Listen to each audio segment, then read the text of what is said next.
Hey guys, and welcome back to my YouTube channel. We are at the gym. It's freezing outside. I really don't want to get out of my car. Today is Wednesday, so we're gonna do some HIIT because it's hump day and it's not my favorite day of the week. So I try to just hit the whole bod and get that heart rate up. So time to go freeze for like 2 minutes while I walk inside, and then we will sweat. Let's go. Alrighty guys, we are going to start with an exercise that kind of gets our whole body warmed up, and it is front squats. So what I like to do anytime I'm picking up the bar is stagger my feet a little. For front squats, I put my arms straight out in front of me, bend at my elbows, put my hands under the bar, and lift. I make sure my core is fully engaged before picking up the bar.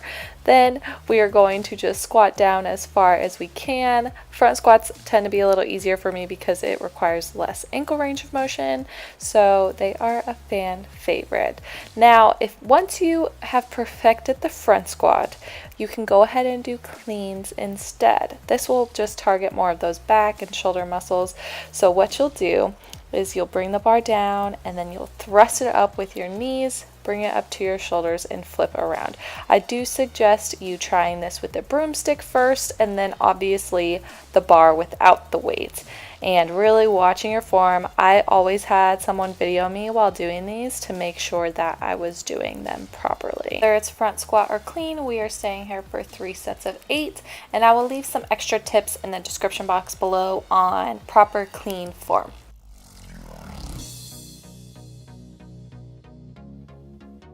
Okay, now we are going to start off our circuit. Go ahead and place a band around your lower legs or around your thighs. The lower the band is, the more resistance you are going to feel. Grab some dumbbells to add some weight, and we are going to walk each direction for 20 steps. Now go ahead and take those dumbbells and we are going to do shoulder raises. So go ahead and raise your dumbbells to the side for 8 repetitions.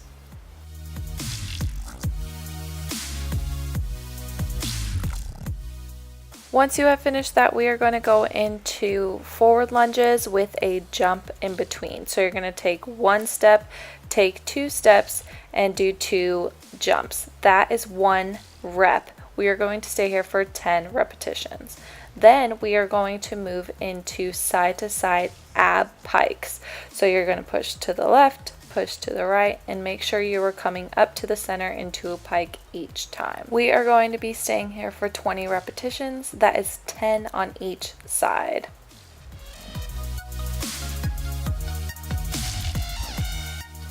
Next, we will move into single leg hops into a reverse lunge. So you hop up with your right, reverse lunge with your right, hop up with your right, reverse lunge with your right. We are going to be doing 8 repetitions on each side. A hop and a reverse lunge is 1 repetition.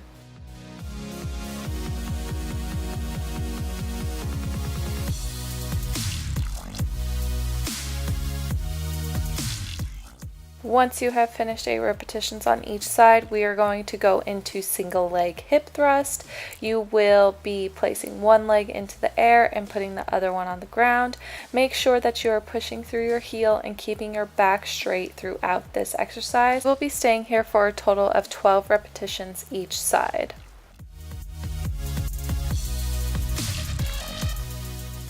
Next, we will be moving into walking planks. So you're going to take 4 hand steps one way, 4 the other way, and that is 2 repetitions.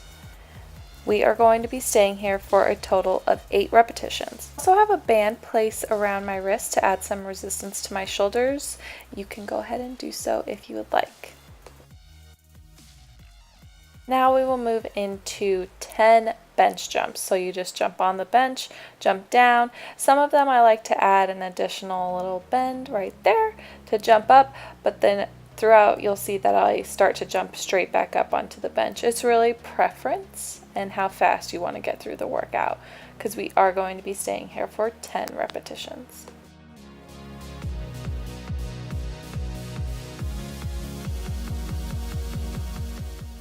Now we can take a little bit of a breather. We are going to do side kicks.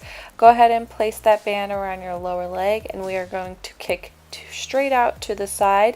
If you do add a little bit of extension in your hip, that is fine. It is better than adding flexion. If you start to flex your hip, then you are compensating with your hip flexors, whereas keeping your hip either straight out to the side or straight out and back, you're completely using your glutes. We are going to be staying here for 20 kicks each side. Moving into our last exercise, we are going to do frog hops, 2 hops backward and 2 hops forward. Almost fall, don't fall. The 2 hops forward and 2 hops backward is going to be 1 rep, and we are going to stay here for 3 to 5 repetitions. Alright, after you have completed that entire circuit 2 times, you can go ahead and end with this.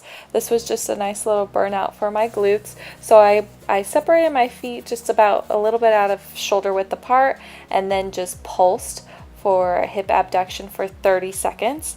And then once I finished 30 seconds, I held it out far as tight as I could and did tiny little pulses there for 30 seconds. So that is going to be it for this exercise. I will leave everything in the description box below as always. I hope you enjoyed. If so, make sure to give a thumbs up and subscribe, and I'll see you guys next time. Bye guys.